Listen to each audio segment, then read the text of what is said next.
مری کریسمس.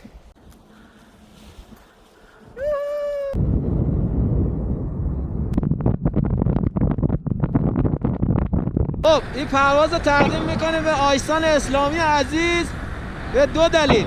یکی این که با حرکتاش و حرفاش دل مردم رو شاد میکنه، یکی این که واقعا دست خیر داره، ماهی چند هزار دلار داره به نیازمندا کمک میکنه.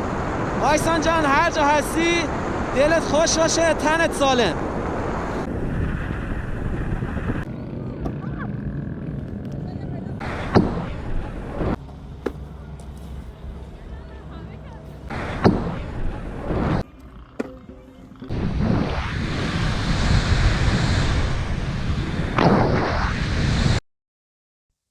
Whoa.